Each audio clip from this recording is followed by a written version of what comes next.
सोचिए, एक ऐसा भारत जहां कोई एक सम्राट नहीं, कोई एक कानून नहीं और हर तरफ सत्ता की भूख फैली हुई है। पश्चिम से यूनानी आक्रमण, अंदर से कमजोर राजा और बीच में एक ऐसा विद्वान जिसके अपमान ने भारत का इतिहास बदल दिया। इस वीडियो में आप देखेंगे कैसे चाणक्य के एक संकल्प ने मगध की गद्दी हिला दी, कैसे एक साधारण युवक चंद्रगुप्त मौर्य भारत का पहला सम्राट बना और कैसे नंद वंश का अंत एक नए साम्राज्य की शुरुआत बना। आप जानेंगे यूनानियों से हुए उस टकराव के बारे में जहां युद्ध नहीं, रणनीति जीती। फिर कहानी पहुंचेगी उस सम्राट तक जिसका नाम सुनते ही इतिहास का सबसे बड़ा युद्ध याद आता है, कलिंग युद्ध, जहां हजारों लाशों के बीच एक विजेता राजा टूट गया और वहीं से अशोक पैदा हुआ, तलवार वाला नहीं, धम्म वाला। इस सफर में हम देखेंगे मौर्य प्रशासन की ताकत, उसकी कला, उसका वैभव और वो गलतियां जिन्होंने इतने विशाल साम्राज्य को अंत की ओर धकेल दिया। अगर आप इतिहास को सिर्फ पढ़ना नहीं, महसूस करना चाहते हैं तो चैनल को सब्सक्राइब कर लीजिए, वीडियो को लाइक कर दीजिए, क्योंकि ये कहानी सिर्फ मौर्य साम्राज्य की नहीं, ये कहानी है भारत के पहले विचार की। तो चलिए शुरुआत करते हैं उस अपमान से जिसने एक साम्राज्य को जन्म दिया। दोस्तों, 326 ईसा पूर्व यूनान का महान आक्रमणकारी सिकंदर भारत की धरती पर प्रवेश करता है। उसका लक्ष्य सिर्फ जीत नहीं था, बल्कि एक विशाल साम्राज्य का सपना था। लेकिन भारत उसके लिए कोई आसान लक्ष्य नहीं था। सिकंदर की सेनाएं पंजाब तक पहुंची, जाबाज और प्रशिक्षित। वहीं उसने यूनानी क्षत्रपों को नियुक्त किया ताकि उसकी विजय का नियंत्रण स्थायी हो सके। लेकिन किस्मत ने करवट ली। सिकंदर की अचानक मृत्यु हो जाती है और उसके साथ ही पूरा भारत में सत्ता का खालीपन छा जाता है। स्थानीय राजाओं ने इस अवसर का फायदा उठाया, लेकिन वे कमजोर थे, एकजुट नहीं, राज्य छोटे छोटे और अस्थिर। यही वह समय था जब भारत की राजनीतिक तस्वीर पूरी तरह बदलने वाली थी, क्योंकि इतिहास में एक नया दौर शुरू होने वाला था जहां ताकत केवल तलवार से नहीं, दिमाग और रणनीति से भी मापी जाएगी। यहीं उभरता है एक नाम, चाणक्य, जिसे कौटिल्य या विष्णुगुप्त भी कहा जाता है। तक्षशिला विश्वविद्यालय में वह न केवल एक विद्वान था, बल्कि राजनीति, युद्ध और जासूसी का मास्टरमाइंड भी था। कहा जाता है कि मगध के राजा धनानंद ने सभा में चाणक्य का अपमान किया। इस अपमान ने उसके भीतर आग भर दी। चाणक्य ने प्रतिज्ञा ली, मैं इस अत्याचारी शासन को जड़ से मिटा दूंगा। वह केवल प्रतिशोध के लिए नहीं, बल्कि भारत के लिए एक नई राजनीतिक रणनीति बनाने के लिए तैयार था। चाणक्य की निपुणता राजनीति, जासूसी और रणनीति में इतनी गहरी थी कि इतिहास में उसके जैसा कोई दूसरा उदाहरण नहीं मिलता। साथ ही उसने अर्थशास्त्र की अवधारणा को भी पेश किया, जो न केवल शासन की नीतियों को समझने का मार्ग था, बल्कि सत्ता को स्थायी बनाने की कला भी सिखाता था। इतिहास में यही वह क्षण था जब एक विद्वान और एक युवा नेता मिलकर भारत के पहले विशाल साम्राज्य की नींव रखने वाले थे। चाणक्य की रणनीति और प्रतिज्ञा के समय भारत के इतिहास में एक और नायक उभरने वाला था, चंद्रगुप्त मौर्य। उसका जन्म रहस्यमय था। कुछ कहते हैं कि उसका संबंध राजघराने से था, तो कुछ इसे सामान्य परिवार का युवक मानते हैं। लेकिन एक बात निश्चित थी, उसमें नेतृत्व की अद्भुत क्षमता थी। युवावस्था में ही उसकी दृष्टि और साहस दूसरों से अलग दिखाई देते थे। तक्षशिला में चाणक्य से उसकी मुलाकात इतिहास की सबसे महत्वपूर्ण घटना बन गई। चाणक्य ने उसे सिर्फ प्रशिक्षण नहीं दिया, बल्कि सैन्य कला, राजनीतिक रणनीति और युद्ध की गुप्त चालें सिखाईं। हर कदम, हर निर्णय, हर रणनीति को समझने की क्षमता चंद्रगुप्त में धीरे धीरे विकसित हुई। युवा चंद्रगुप्त ने यह भी समझ लिया कि सिर्फ शारीरिक शक्ति से साम्राज्य नहीं जीता जा सकता। इसके लिए चाहिए दिमाग, धैर्य और सही योजना। इसी तैयारी और प्रशिक्षण ने चंद्रगुप्त मौर्य को भारत का पहला संगठित साम्राज्य बनाने वाला नेता बनाया। लगभग 321 ईसा पूर्व भारत का राजनीतिक नक्शा पूरी तरह बदलने वाला था। उस समय मगध पर शासन कर रहा था अत्याचारी राजा धनानंद, जिसकी सत्ता केवल धन और शक्ति पर आधारित थी। उसकी भारी कर प्रणाली और अत्याचारों ने जनता में असंतोष की आग भर दी थी। किसान अपनी फसल का आधा हिस्सा राज्य को देने को मजबूर थे और व्यापारी शोषण से परेशान थे। राजा का अहंकार इतना बढ़ चुका था कि उसने सलाहकारों और जनता की सुनवाई छोड़ दी थी। इसी समय चाणक्य और चंद्रगुप्त ने नंद वंश के कमजोरियों का लाभ उठाने की योजना बनाई। चाणक्य ने गुप्त नेटवर्क तैयार किया और भीतर के भ्रष्टाचार और मतभेदों का फायदा उठाया। युवा चंद्रगुप्त ने जनता का भरोसा हासिल किया और सेना तथा राजनीतिक रणनीति में अपनी प्रतिभा दिखाई। धीरे धीरे छोटे विद्रोह और अंदरूनी चालों के जरिए नंद वंश कमजोर पड़ गया। अंततः चंद्रगुप्त मौर्य ने मगध पर अधिकार कर लिया और पाटलिपुत्र को अपनी राजधानी बनाया। यह केवल सत्ता की जीत नहीं थी, बल्कि रणनीति, धैर्य और जनता के विश्वास से हासिल किया गया पहला संगठित साम्राज्य। चंद्रगुप्त मौर्य ने मगध पर अधिकार कर लिया और इतिहास का पहला केंद्रीय साम्राज्य खड़ा किया। राजधानी बनाई गई पाटलिपुत्र, जो सिर्फ एक शहर नहीं बल्कि सत्ता, प्रशासन और शक्ति का केंद्र बन गई। यह साम्राज्य इतना संगठित था कि हर प्रांत में गवर्नर नियुक्त थे, हर इलाके में कानून और व्यवस्था कायम थी, जनता को सुरक्षा और न्याय मिलता था और साथ ही व्यापार और कृषि को भी बढ़ावा दिया गया। मौर्य सेना उस समय की सबसे शक्तिशाली सेनाओं में से एक थी। पैदल सैनिक, घुड़सवार और युद्ध हाथी सब तैयार थे युद्ध के लिए। हर युद्ध की रणनीति पहले से तैयार थी और हर सैनिक के लिए प्रशिक्षण और अनुशासन अनिवार्य था। चाणक्य की नीति और अर्थशास्त्र की अवधारणा ने प्रशासन को स्थायी बनाया। कर प्रणाली, भूमि वितरण और सैन्य संगठन सब योजनाबद्ध और प्रभावी थे। इतना ही नहीं, पाटलिपुत्र साम्राज्य का राजनीतिक और सांस्कृतिक केंद्र भी बन गया। यहाँ पर न्यायालय, सभा और भंडार सब सुव्यवस्थित थे। इतिहास में पहली बार भारत में एक ऐसा साम्राज्य आया जो ताकत, बुद्धि और प्रशासन से मजबूत था, और यही मौर्य साम्राज्य की असली पहचान बन गई।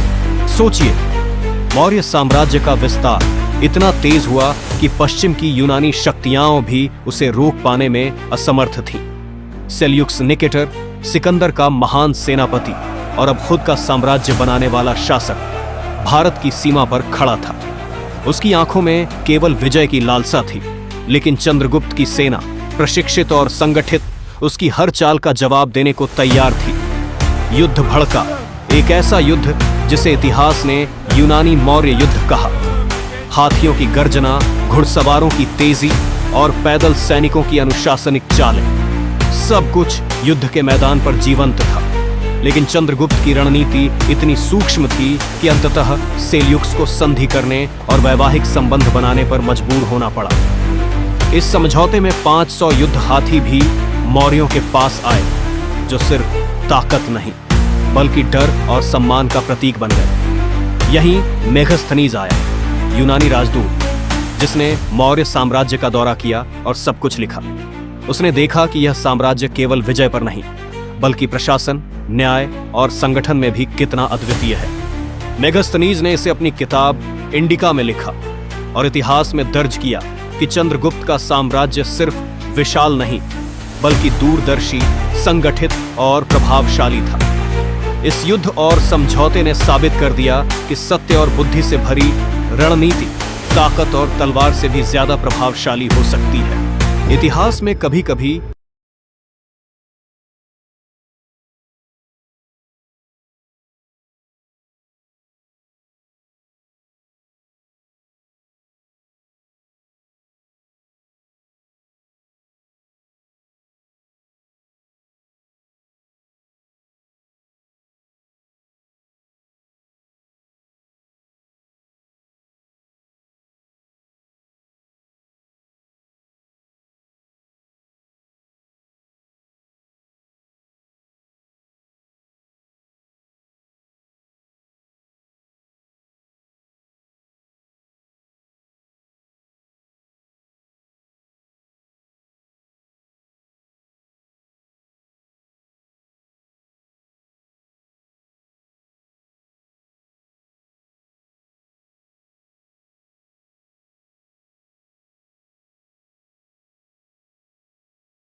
दक्षिण भारत की सीमाओं तक फैला दिया। उत्तर से लेकर दक्कन तक मौर्य शासन की छाया फैलने लगी। यूनानी इतिहासकारों ने उसे एक नाम दिया, अमित्रघात, यानी शत्रुओं का संहार करने वाला। यह नाम यूं ही नहीं पड़ा था। बिंदुसार ने विद्रोहों को कुचला, सीमाओं को सुरक्षित किया और साम्राज्य को अंदर से मजबूत बनाया। दिलचस्प बात यह है कि बिंदुसार का शासन केवल तलवार पर आधारित नहीं था। उसके यूनानी शासकों से राजनयिक संबंध बने रहे, राजदूत आते जाते रहे, ज्ञान, संस्कृति और राजनीति का आदान प्रदान होता रहा। इससे मौर्य साम्राज्य अंतर्राष्ट्रीय पहचान पाने लगा। प्रशासन उसकी सबसे बड़ी ताकत थी। चाणक्य की नीतियां अब भी राज्य की रीढ़ थी। कर व्यवस्था, न्याय प्रणाली और प्रांतीय प्रशासन सब सख्त लेकिन व्यवस्थित था। यही कारण था कि इतना विशाल साम्राज्य बिना टूटे टिका रहा। इसी दौरान इतिहास में एक और नाम उभरने लगा, अशोक। बिंदुसार ने उसे अलग अलग प्रांतों का राज्यपाल बनाया। उज्जैन और तक्षशिला जैसे संवेदनशील क्षेत्रों में अशोक ने विद्रोहों को कठोरता से दबाया। उस समय किसी ने नहीं सोचा था कि यही कठोर, निर्णायक और युद्ध प्रिय अशोक आगे चलकर इतिहास की दिशा बदल देगा। लेकिन बीज बोया जा चुका था और मौर्य साम्राज्य की सबसे बड़ी कहानी अब भी शुरू होना बाकी थी। मौर्य साम्राज्य के इतिहास में एक ऐसा नाम आने वाला था जो पहले भय का प्रतीक बना और बाद में करुणा का संदेशवाहक। लेकिन उससे पहले अशोक एक अलग ही इंसान था। अशोक का जन्म राजमहल में हुआ, लेकिन उसका बचपन सुख और शांति से भरा नहीं था। वह जानता था कि मौर्य वंश में सिंहासन विरासत से नहीं, संघर्ष से मिलता है। राजमहल के भीतर भाइयों के बीच सत्ता की खामोश लड़ाई चल रही थी। हर कोई अगला सम्राट बनना चाहता था। इसी संघर्ष ने अशोक के स्वभाव को कठोर बना दिया। बिंदुसार ने अशोक की क्षमता को पहचाना। उसे भेजा गया सबसे कठिन प्रांतों में, पहले तक्षशिला, फिर उज्जैन का राज्यपाल बनाकर। उज्जैन में अशोक ने विद्रोह को तलवार से कुचला। वह दया नहीं, निर्णय और शक्ति में विश्वास करता था।